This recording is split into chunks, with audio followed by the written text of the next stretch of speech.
You can feel it. Monday Night Football is different, and not just because it's a primetime slot. This one in Jacksonville suddenly feels like a season-defining moment for the Chiefs. You and I both know schedules can lull us into false security, but this Week 5 matchup has teeth. The Jaguars are rolling on the ground. They've got a physical lead blocker in Brenton Strange, and Trevor Lawrence can make plays when he's comfortable.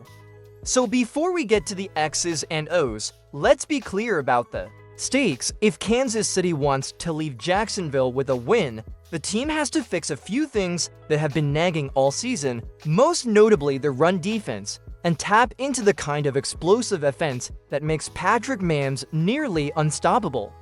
Here's the tight version of what matters. Stop Travis Etienne when they hand it to him. Force Jacksonville out of comfortable early down runs, then present obvious pass rush looks in 3rd and long so you can get to Trevor Lawrence. Finally, and this is huge offensively, get Xavier Worthy heavily involved in ways that create vertical stress and open space for guys like Kels and Brown. That's the 3-key framework we'll keep coming back to. I want you to do something quick for me. Drop a single reply down below. Casey if you think we win, Jack if you think Jacksonville takes it. While you type that, think about this. Our run defense numbers this season have been worrying. We've given up too many yards on the ground. If you're a die-hard, you already know which guys absolutely must show up. Chris Jones getting healthy, George Karlaftis bringing pressure, and the linebackers holding the edge. On offense, we need someone to be explosive. Last week, Xavier Worthy reminded everyone he can be that guy. We've got to see more of it. And because this channel is about building a community that actually moves the needle for Chiefs coverage, if you're not subscribed yet, hit that subscribe button and help us reach our goal of 5,000 subscribers. When we hit that milestone, I'll drop a special post-game breakdown exclusively for subscribers. Also smash the like if you want a breakdown of the Jaguars' left run tendencies. I'll go film by film in the next video if the engagement's there. Before we jump deeper, what's the single stat or player you'll be watching first on Monday night? Type it in the comments now, I'll be reading. Next up, we'll unpack each of the 3 keys to victory, so you know not only what needs to happen, but how the Chiefs can make it happen. Alright, let's get into the real football talk. The 3 absolute musts if Kansas City wants to walk out of Jacksonville with a win on Monday night. These aren't just random ideas, these are the things that will define how this game goes from the first quarter to the final whistle. Key number 1, stop the run. Everything starts here.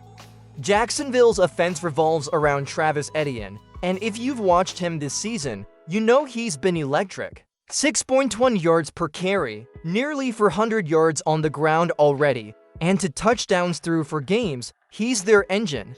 But the most interesting stat, the Jaguars do their best work running to the left. When they go that way, they're twice as efficient and pick up 3 times as many first downs compared to running right. That's not just about the offensive line, it's because of tight end Brenton Strange. Now, this guy isn't showing up big in fantasy leagues, but he's a problem in real football. He's one of the best lead blockers in the league right now, and he's been key to their ground game. If the Chiefs don't set the edge and control his blocking lanes, Etienne's going to keep gashing us. Kansas City's front 7, Chris Jones, George Karlaftis, Mike Dana, and the linebackers have to play disciplined football. We're allowing 127 rushing yards per game and grading out as one of the worst run defenses in the league. That has to end this week, and here's my question to you. Do you trust this Chiefs defense to hold Etienne under 80 yards?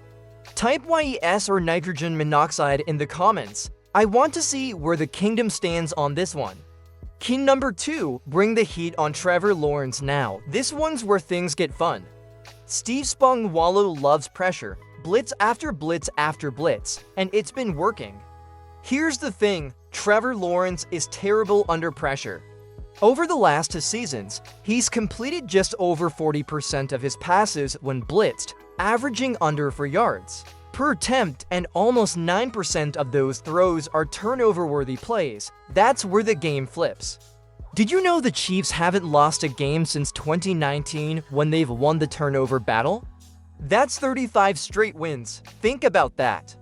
You win the turnover margin, you win the game. So the formula is simple. Stop the run on early downs, put them in third and long, then send the blitz and force Lawrence into mistakes. It doesn't have to be every down, but around that 40% blitz rate we used on Justin Herbert and Lamar Jackson. That's the sweet spot. Key number 3, feed Xavier Worthy. Last week, Worthy reminded everyone why the Chiefs drafted him. 7 touches, 121 yards. That's efficiency and splash play ability rolled into one explosive return to action. He led the team in both rushing and receiving yards a game, and he did it from varied looks. Lined up wide about 70% of the time, slot the rest, and he produced at every level: deep shots, intermediate gains, even a backfield screen. That variety is the biggest weapon here. When you can't predict whether Worthy is going deep, jetting on a sweep, or running a gadget, defensive coordinators hesitate, and hesitation against Patrick Mahomes is deadly. So what's the ask? 10 touches? That feels like the magic number. 10 touches gives him the volume to threaten with explosive plays without turning him into a one-dimensional decoy. Reed can create those touches through simple game plan moves, a couple of quick screens, a jet, motion sweep early, and at least a deep shot opportunities on early downs to stress the safeties. When Worthy's involved like that, the run game loosens, Kels finds more room underneath, and Mahomes has a cleaner window for yards after catch opportunities. Here's a poll for you. Which of these 3 keys do you think is most important to a Chiefs win? A stop the run be bring the heat. Feed Worthy. If you're enjoying the breakdown, hit that like button and make sure you're subscribed to help US hit 5,000 Chiefs fans strong. Every sub helps this community grow, and it keeps more content like this coming your way. Alright, time to zoom in onto players who could swing this game. Xavier Worthy on offense and rookie corner Noah Williams on defense. These two change how you watch the game. I want you to picture 2 different snapshots. One where Worthy gets the ball early and stretches the defense, and one where Noah Williams locks down his side and forces Jacksonville to dink and dunk, instead of chewing chunks of yards on the ground. Both snapshots equal a better Chiefs chance to win. Let's start with Xavier Worthy. Last week was exactly the kind of explosion this offense needed. 7 touches, 121 total yards. That's efficiency and splash play ability rolled into one explosive return to action. He led the team in both rushing and receiving yards that game, and he did it from varied looks. Lined up wide about 70% of the time, slot the rest, and he produced at every level. Deep shots, intermediate gains, even a backfield screen. That variety is the biggest weapon here. When you can't predict whether Worthy is going deep, jetting on a sweep, or running a gadget, defensive coordinators hesitate, and hesitation against Patrick Mahomes is deadly.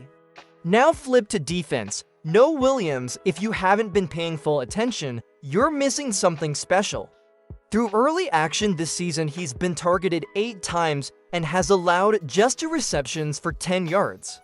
That's only 1.5 yards per target. He's creating incompletions at an elite clip, posting multiple pass breakups on limited targets, and holding opposing quarterbacks to an ultra-low passer rating when they test him. For a rookie corner to do this, that's not a fluke. It's film and fundamentals showing up on Sundays. Quick engagement for you. Type a single number in the comments. How many touches does Worthy get Monday night? Put the number only. I'll be watching the replies and calling out it. Few in the post-game breakdown, and if you're not subscribed yet, hit subscribe and help push this channel to 5,000 subscribers. That milestone unlocks an exclusive, subscriber-only post-game winners and losers video, and you don't want to miss the breakdown. Now let's put it all together. The blueprint for victory. 1. Stay composed on offense. Mahomes needs to read post-snap rotations and deliver rhythm passes. Quick passes, balanced runs, and smart tempo shifts. Early involvement for Worthy. Kels attacking underneath and Pacheco pounding the middle. 2. Keep Pacheco's fire burning, 15 touches minimum.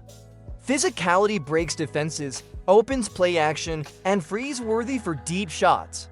3. Defensive discipline versus Lawrence. Stop the run early, set edges, keep gap integrity, and blitz strategically.